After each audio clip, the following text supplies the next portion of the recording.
By presenting his bid for full membership to the United Nations Security Council, and not merely contenting himself with obtaining observer state membership at the United Nations General Assembly, Mahmoud Abbas has resisted pressure to drop his bid and has conveyed his disappointment with decades of failed peace initiatives and with moribund peace talks. Difficult questions remain, however, as to the next legal steps to be taken and the consequences of presenting his bid to the United Nations Security Council. Reaction on the Arab street, jubilant at the moment in the West Bank with a hero's welcome for Mahmoud Abbas, but more subdued in Gaza, may likely, in the context of uprisings in other Arab states, descend into violence or even a third intifada, as some experts are predicting. In the meantime, the quartet has proposed a return to negotiations with a time frame set for the end of 2012 and a donors conference set to happen either in Paris. It remains to be seen whether negotiations will resume with preconditions as to the 1967 borders and a freeze on settlements as demanded by the Palestinians, or without preconditions as demanded by the Israelis.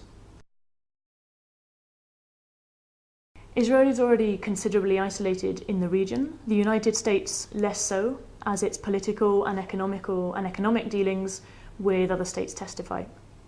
We also have to remember that if the United States is to exercise its veto in the Security Council, this is nothing new in matters regarding Israel. In the last 4 decades, for instance, it has used its veto no less than 30 times in matters regarding Israel. The United States veto in this case means, however,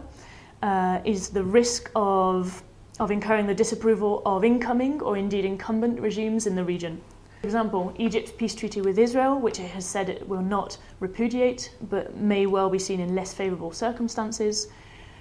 And furthermore, a former Saudi intelligence chief has said that the US risks a souring of relations between the two states if it were to exercise its veto.